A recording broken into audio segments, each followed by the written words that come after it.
What's going on, everybody? Welcome back to another episode of the Funnel Vision Show. I am excited for our next guest because every time we have agency owners, we always think about the idea that we need to charge what we're worth. We need to charge high ticket. We need to charge more. But a lot of times when we look at what's happening in the digital marketing landscape, we realize that a lot of services are, at the end of the day, commodities. So how do we actually sell something, a service, in a way that is competitive in terms of pricing, but do it at scale without having to really create an entire team, create all sorts of processes and things that just really create chaos in the business at the end of the day? And my guest today is someone who's been able to do that and do it very effectively and very well. Jake Hundley is here. Jake, thank you for joining us. Thanks for having me, Mikhail. I'm excited to chat about this. I'm excited to dive into this topic. For those who don't know, Jake, let's start with your not so humble bragging rights. What have you been able to do for your clients? What have you been able to do for yourself and your own business? In other words, why should people listen to this podcast? Yeah. First and foremost, I own a digital marketing agency called Evergrow Marketing. We primarily just focused on the landscaping and lawn care industry. And the services that we also focus on are just SEO and Google Ads. And pretty much that's it. We have ancillary products that people want, but all of our clients get on the Google Ads SEO package regardless of what they want. We also have an agency growth podcast, my partner and I, where we talk about how we grew and scale our agency. And we very much like this. We bring other agency guests on and talk about their agency. We've been very successful in the landscaping and lawn care niche on our agency, to where we've never done any cold calling prospecting of any sort. 100% of our clients come to us, and usually about the spring, right about March, we get booked out until about July or August from taking on new clients. Okay. And tell me a little bit about what you do for them. Tell me a little bit about you do obviously Google Ads and stuff like that, but how did it start and how did you guys start this process? Yeah, so the full thing of what we do with our clients is I always tell them there's two phases. There's phase one, there's the onboarding phase. That's whether we work with your existing website or we build a new one. 9 times out of 10, we're building a new one on WordPress. And once that website's built for them, that's an onboarding fee there. Our minimum on that is about $3,000. And then once the onboarding fee is done, then we have them in the second phase, which is a monthly marketing package. And that is Google Ads and SEO, where we do basic, almost like maintenance SEO. I guess that's what we call it. And then Google Ads, that's where the special sauce is. And that's only, the management fee on that's only $500 a month. And then the minimum ad spend buy-in is $250. Right now, our clients are at a minimum $750 a month. And then depending on where their market is or how much they can increase their ad spend by, we'll consult with that on a month to month. And being in a landscaping and lawn care industry, it's extremely seasonal. So in March and April, we have clients spending upwards of $3,000 in ads. And then in the winter, it's either $250, which is the minimum, or just pausing until spring hits again. And then, but my partner and I, we met at an agency back in Iowa in 2015, maybe. And in 2019, we partnered up and started this. I brought my SEO experience and he brought his Google Ads experience. But more than that, I was in the account management and executive side at that agency we worked at. So I deal with all the client relationship sales, oversee a lot of the SEO, and then he does business operations and Google Ads, just kind of media buying in general. Interesting. You guys obviously have a very seasonal business, which means that clients either come and go or they pause. So talk to me about the process, the framework. How many clients do you guys currently have? Yeah, so it depends on what clients we're considering. So right now we have 37 active marketing clients, and we have about, I think, 15 website hosting clients where they're paused for the winter and they're just waiting. A lot of our clients will ask us if they should keep marketing rolling in the winter. And obviously our answer is yes. But we always tell them to reduce their ad spend to almost the bare minimum or not run ad spend at all. And we just do some SEO work over the winter. We've been successful probably about 60% of the way of getting our clients who want to pause in the winter to actually do that. The other strategy for cash flow in the winter is to make sure we try and land more southern and coastal clients because they're going all year round. But at the same time, some lawn care clients in the north, they switch to snow removal and holiday lights in the winter as well. So there's always like something to do there. But definitely the winter is a little bit more of a dry season for us. And then it floods in April and May. And how have you been able to have that kind of competitive edge and build a service that is, how big's your team, first of all? Just five, myself, my partner, and then we have Jay who does Google ads underneath Cody. And we have Eva who does SEO and website builds under me. And then we have Angie, who is our internal operations person. She handles invoicing and just ClickUp and project management. So 5 people handling upwards of 30 clients or 50 clients, and basically all in a very repeatable process. So walk us through the early stages of this framework and this process, and how was it in the early stages? Were you guys scrambling? Every client was slightly different, or was it very, very intentional from day one that this is all that we do? We're going to do it in this way, and we're just going to keep doing that over and over again? Yeah, it's a good question. It was very intentional from day one. So Cody and I, we had the experience of working at an agency, which is what we advise everybody to do. If you've never worked at, if you're trying to start your own agency, it's always good to see how like an established one works. And that agency was in the automotive niche. So we knew that like niches were important from the beginning, but not everything was super repeatable there. So when we set out to create our tools or pick our tech stack, we picked ones that were scalable, that were very easily repeatable. And whenever we did something for a client, we made sure that, hey, can this be duplicated across accounts? And we just had an episode come out today, and it was about an episode on our podcast. It was about client distractions. And so there are situations where people ask us, like, do we only do lawn care and landscaping, or do we do like other local services? And our answer is local lead gen is local lead gen. We can do it all. But ultimately, with this particular example that I gave in the episode, was that we decided to turn the service down because even though it was local lead gen, it wasn't something that we could duplicate our campaigns or duplicate our processes because it was a different type of local lead gen that wasn't really adjacent to landscaping and lawn care. So although we could have saw really good success with it, the amount of time that we would have to put into that account would be more than our average. And it would, just because we would get $500 a month from this account, but we would probably lose $1,000 a month in opportunity labor working on 3 other landscaping accounts. Yeah, and I think that's the biggest thing that people have in terms of a misconception, right? It's they think that the process is the same. Local lead gen is local lead gen, but it's not, because now if you've never done, let's say, local lead gen for a lawyer, okay, the buyer is slightly different. The reason they're inquiring is slightly different. The consistency is also very different in terms of their business cycle.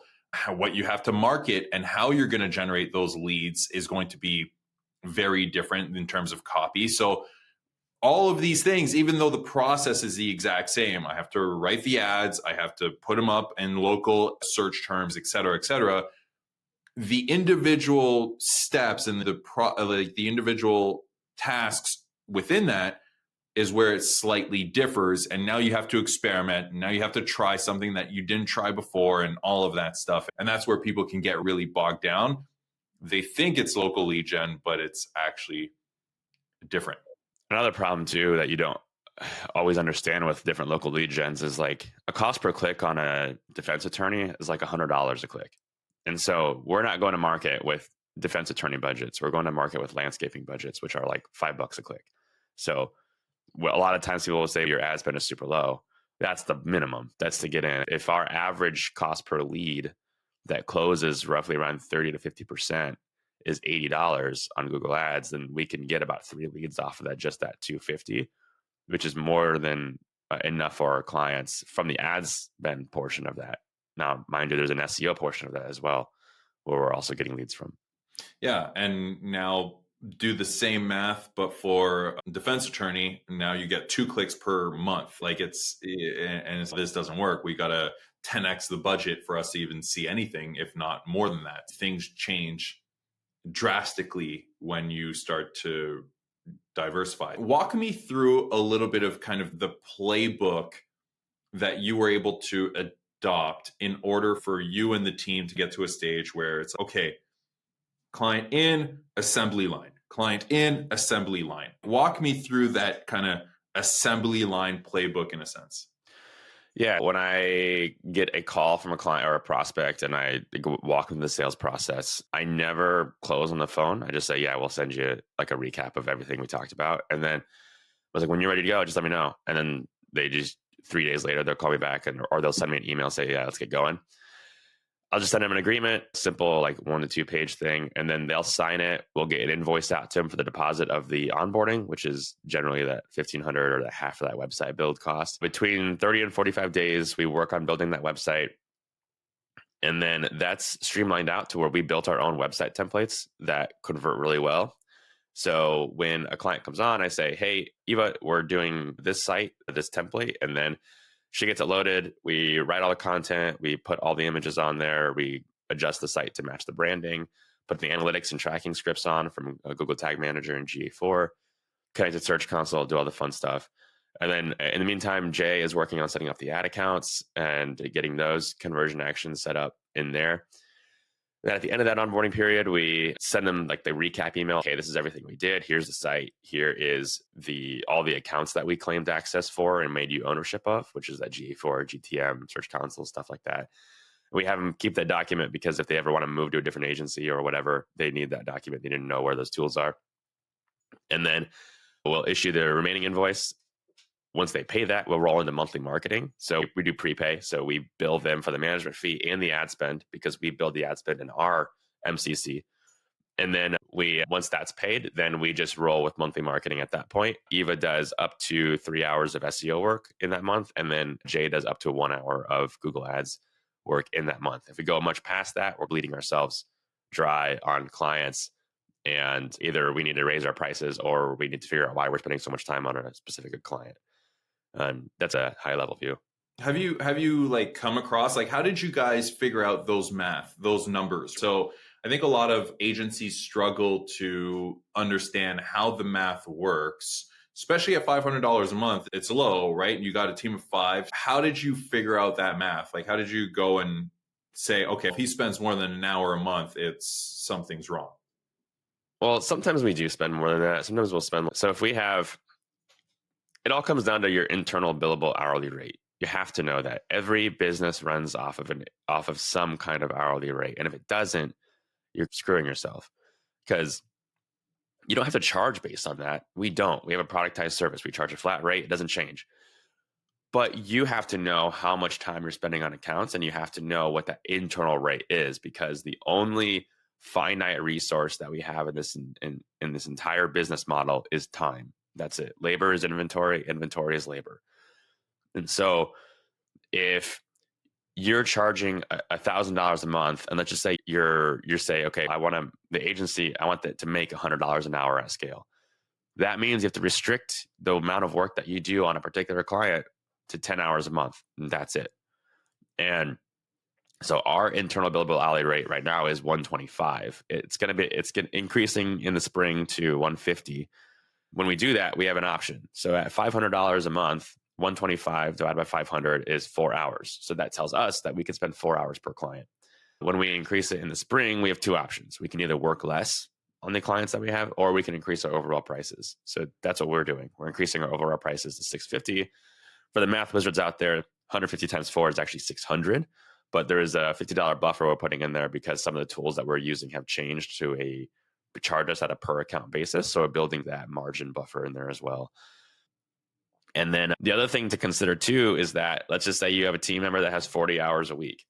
And then you have clients that or let's make it easier. Let's just say they have 160 hours a month, which is 4 weeks of 40 hours. You can't, if you want to do $1,000 a month client retainers and you want to spend 10 hours a month on those clients, that's $100 per labor hour. you can't give that person 160 labor hours a month, because then that person has no time for training. They have no time for internal processes. They have no time for literally anything, not even to answer emails. What our agency does too is we make sure that our labor is only 60 to 80% consumed with client work. The rest of it is internal. It's training, it's documentation, it's blogging, or whatever else our team can handle. So once they're at 80% labor capacity, then that's when we tell ourselves, okay, we need to hire. If everybody's at 80%, like that's the mark. If everybody's at 60%, we need more clients, or we need to increase our prices, or we need to like upsell. And that's where everybody floats right now.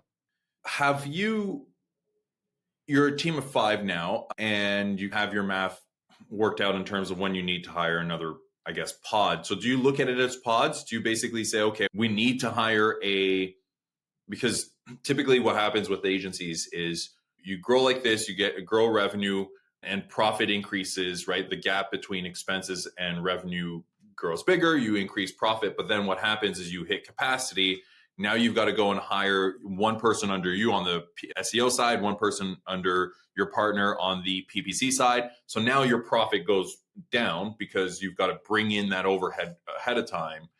And then you can start to grow it again as you add more and more accounts. Yeah, that doesn't happen to us because we operate off of the profit first system. When money comes in, so let's say like $1,000 comes in, the percentage of that is already allocated to different accounts. I believe 10% goes immediately to profit. And so the business, it's right now we're an LLC, so we're not S corp, so this whole like to profit is just an exercise for us. But 10% of it goes to profit, and then 30 or 40% goes to like payroll, and 10% goes to operating expenses. Another 5% goes to savings. Another 5% goes to marketing. And it just kind of like automatically gets segmented out to those accounts. And then when we have the ability to add a new team member, things usually fall in line in 2 ways. One, we're at 80% labor capacity, which tells us we need to hire a new person. And then we look at the accounts and say, we're overfunding our payroll account right now, because if they're at 80% labor capacity, that means we have more clients than they can realistically handle, or they're at capacity. So that payroll account is being overfunded, which means there's room to bring somebody in there. I see. Okay. So you think of it just as a account distribution and cash distribution in that sense. Really cool, man. This was very interesting and enlightening. So what are your goals? Where are you going next with the agency?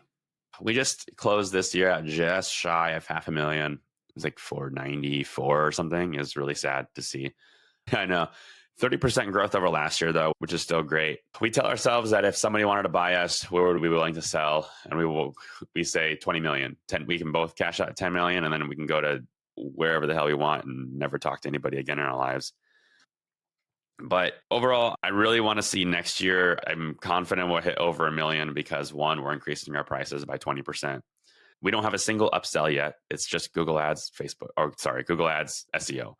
And so in the spring, we're releasing our second tier SEO program. We're releasing Yelp ads and Facebook ads. And these are things that all of our clients have been asking for. So being able to convert all of our clients, not only to a 20% increase in cost, but also having that second level of services to offer is going to be huge.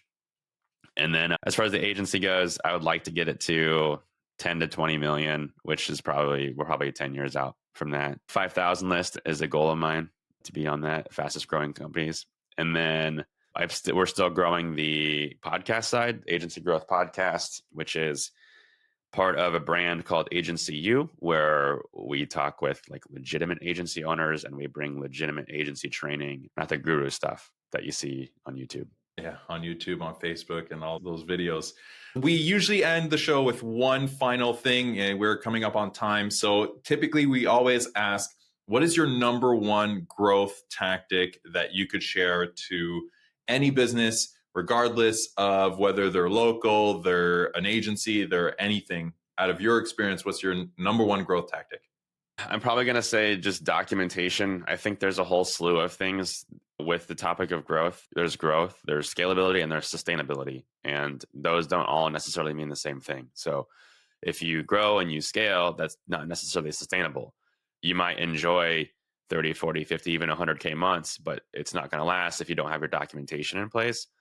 And a lot of people think documentation is just like that buzzword that you just put out there and say, yeah, just create how-tos on how to do things. But it goes deeper than that.